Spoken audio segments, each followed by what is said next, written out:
You have no right to say that.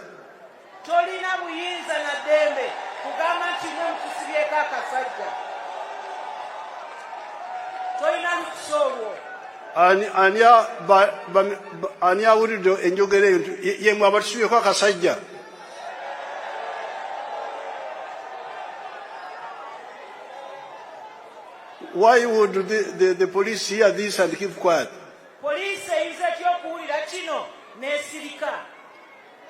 So that is the reason number one why I think some people did not turn up.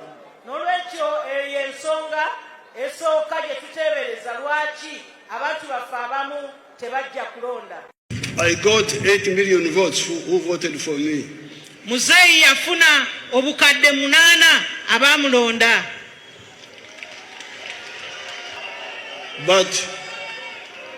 But 10 million of my supporters did not turn up. Naye ng'ate obukadde 10 tebwajja kulonda. Our supporters. Obukadde 10 obw'abawagizi baffe aba NRM tebajja kulonda.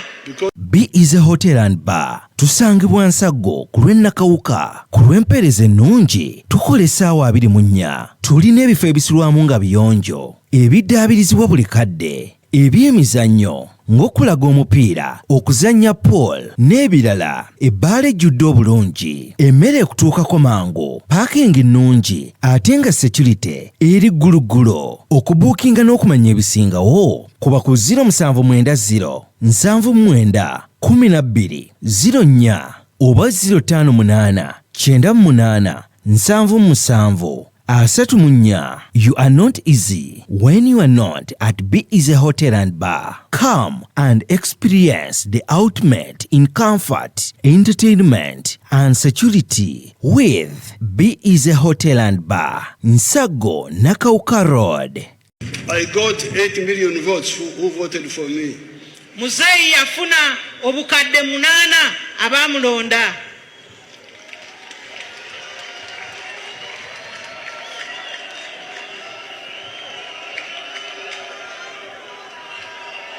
But 10 million of my supporters did not turn up. Naye ng'ate obukadde 10 tebwajja kulonda. Our supporters. Obukadde 10 obw'abawagizi baffe aba NRM tebajja kulonda. Because in May, on the 6th of May, kubanga nga 6 ogwokutaano omwaka oguwedde, when we registered our members, bwe twawandiisa bamemba baffe, we had 21 million members. Twalina bamembers obukadde 21. 18 million of them were old enough to vote. Nga obukadde 18 kwabo bali mu myaka egironda. But when we checked the register, naye bwe twakebera register oba yellow book zaffe, when we checked the register of the government, bwe twakebera register ya government, by that time only 8 million of our people had registered. Kyali kiraga nti abantu obukadde 18 only 8 million obukadde 8 bwokka bwe bwali bwewandiisizza in the register of the National Electoral Commission. Mu register ey'akakiiko k'ebyokulonda. So we struggled, and apparently our people registered 14 million of our 18 million supporters. Ne tukola nnyo okulaba nti abantu baffe waakiri obukadde 14 ku 18 baali balonzi. They were able to be registered in time.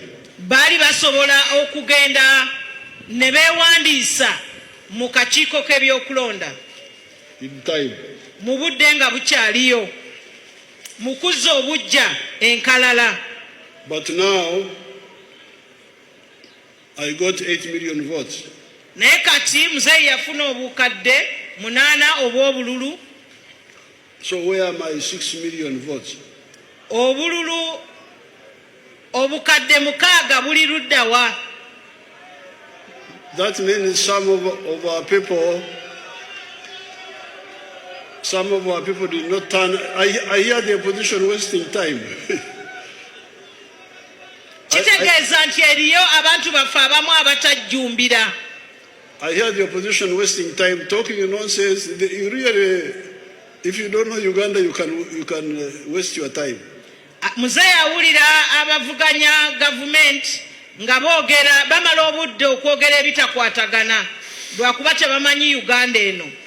They are lucky because all my supporters did not turn up. Balina omukisa nti abawagizi ba president bonna tebajja kulonda. Only a few came. Babamu ku bo be bajja. Only 8 million. Bukadde 8 bwokka. If they are turned up, there will be no opposition in Uganda.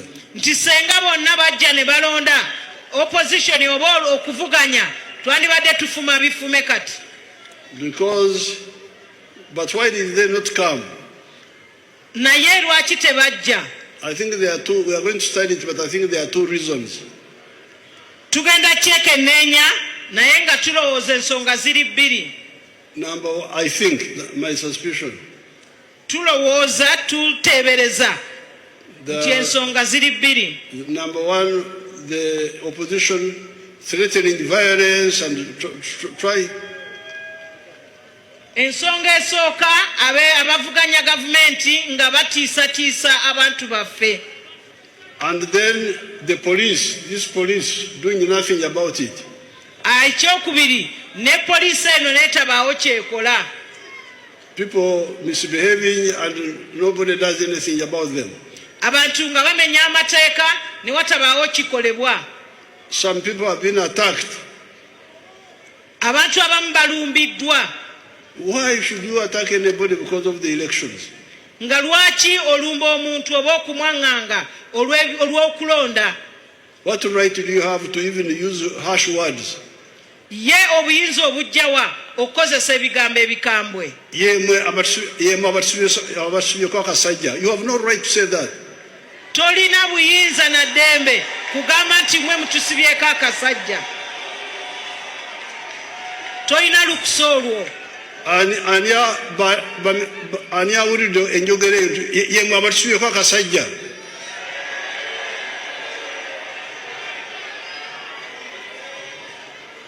Why would the police hear this and keep quiet? Police eyinza etya okuwulira kino n'esirika. So that is the reason number one why I think some people did not turn up. N'olwekyo eyo ensonga esooka gye tuteebereza lwaki abantu baffe abamu tebajja kulonda. The other one is misbehavior by the NRM leaders themselves. Ensonga ey'okubiri ye y'abakulembeze b'NRM abeeyisa obubi. Entaro. Abalwanagana. Bringing wars among our people. Abaleeta obutakkaanya mu bantu baffe. They make some of the people say, let me kambyesonye ebyo ebyobululu kambiveemu. Kireetera abantu okwekyawa ne bagamba nti ebyobululu babiveeko. That is the second group. Eyo ye group ey'okubiri. So these two groups must watch them. N'olwekyo group zino zombi tulina okuzisaako eriiso ejjogi. The opposition who use terrorist approach. Aba opposition oba abavuganya gavumenti abakozesa olulimi olw'ekitujju oba enkola ey'ekitujju. Then our own people who are indisciplined and selfish. N'abantu baffe abeeyagaliza bokka abatagoberera mpisa za kibiina.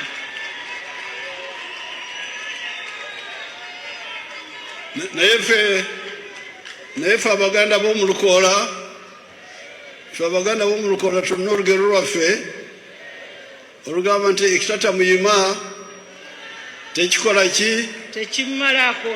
Tekimumalako nte. Kasa NRM ekyalina amaanyi tugenda kutereeza abantu abo bombi ababiri abo.